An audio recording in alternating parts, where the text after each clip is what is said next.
Hello, welcome to today's tutorial. My name is Anniken and I design knitting patterns and I teach knitting workshops.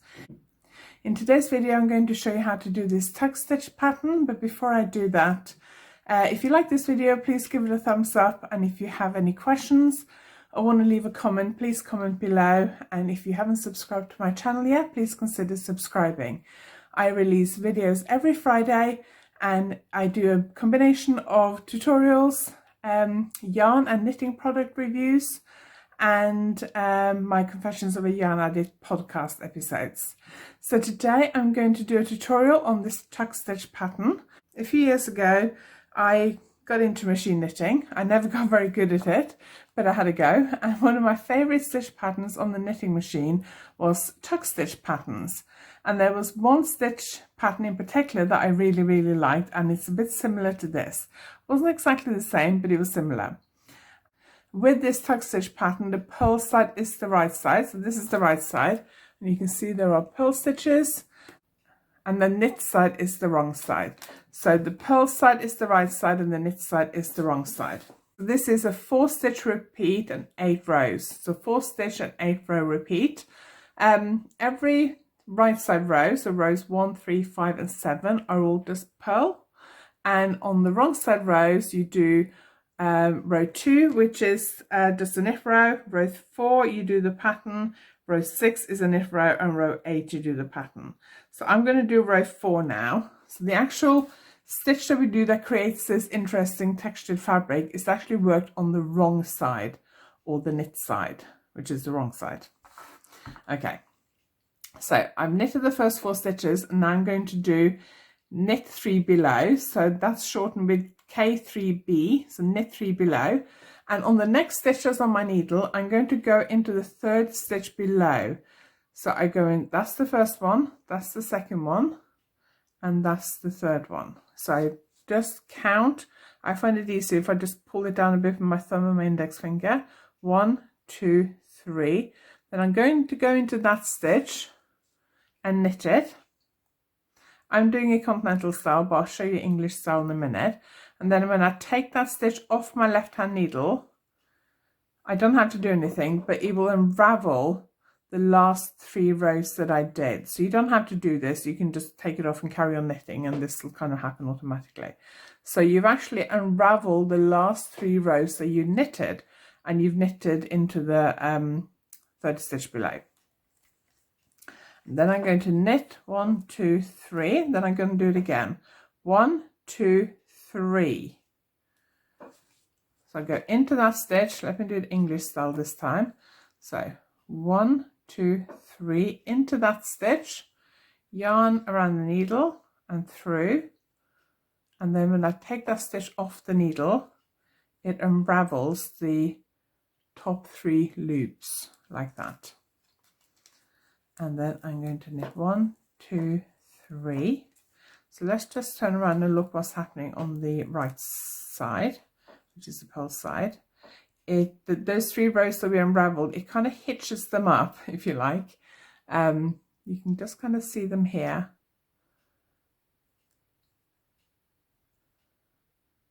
Can you see that? And it creates quite an interesting textured fabric. So that was the last one I did. 1, 2, 3.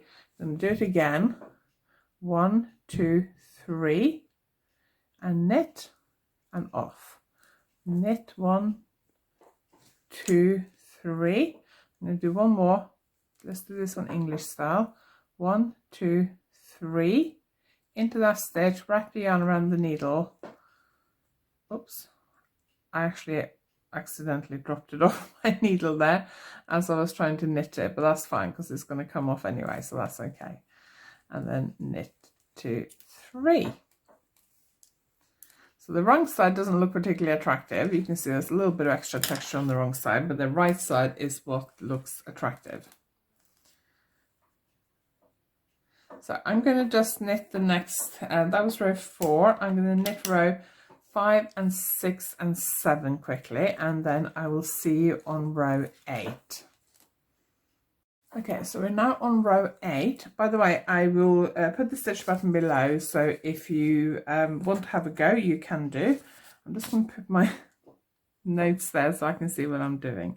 So row 8, I'm going to knit 2 till I get to the pattern repeat, and then I'm going to knit 3 below.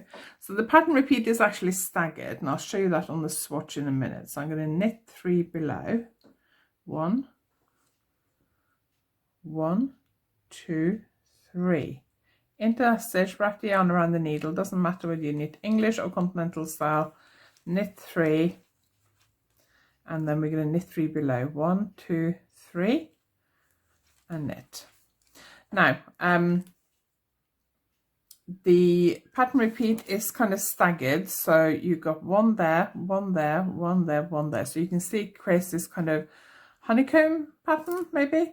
So when I'm knitting this next 3 stitches, I knit the first one, and then when I knit the second stitch, if I follow that stitch down, I can see down here on row 4 I actually did the last knit 3 below.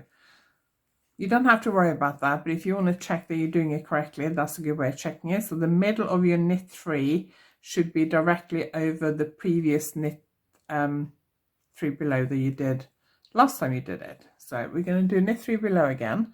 So that's the first one, 2, 3. So it's into that stitch. So you're knitting it just like you're knitting a normal stitch, but instead of going through the loop that's on your needle, you just go through that stitch there and take it off. That was English style. I'll do continental style again. 3, and then 1, 2, 3. Knit it. 1, 2, 3, and that's the end of the pattern repeat. Let's have a look at the front. Now when you first finish knitting it, you may have to give it a little bit of a stretch, just so that all those strands that we dropped off have actually unraveled. So you can see that's what it looks like. Now this stitch pattern looks a little bit different on this one because this is DK yarn of 4mm needles, and this was 4-ply yarn and smaller needles. Can't remember which needle size, but probably 3.25 or 3mm. Now can you see here that I've got these stitch markers here? They're white, so they're not that visible. This pattern can be difficult to count your tension. So what I did was put markers so I could measure between the markers. So when I started the stitch pattern, I put a marker. So I did a few rows of garter stitch first. I put a marker, and then I knitted how many rows that is. I'm not sure. Then I put another marker. And then about halfway, I put a marker a few stitches in from the edge. I noticed it's probably about 1.5 centimeters, 2 centimeters in from the edge. I don't go right to the edge, and the same thing here, a little bit in from the edge. I put a marker at the beginning of row and the end of the row, and I made a note of how many stitches I had between those 2 markers. Then I carried on, finished my swatch, and then after I put that marker in, I did a few rows of garter stitch. So I know how many rows were between those 2 markers and how many stitches were between those 2 markers. So once I'd blocked this swatch, I could just measure that distance and that distance.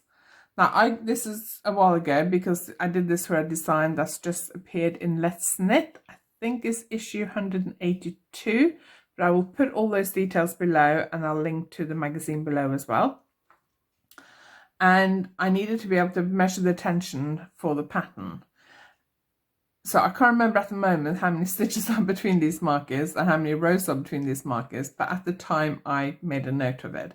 So say for example there are 30 stitches between these 2 markers and it measures 12 centimeters. I would then just take the 30 stitches divided by 12 centimeters, and then whatever number I get, I would multiply by 10 to get 10 centimeters. So I know then how many stitches are per 10 centimeters. Same thing with the rows. I'll take those number of rows that I got between those 2 markers. So say for example that's 30 rows and that's 12 centimeters. I do 30 rows divided by 12 centimeters equals, and that number I get there, I multiply that by 10 to get my rows per 10 centimeter. So if you have a stitch pattern where you find it difficult to measure your tension, that's the easiest way of doing it.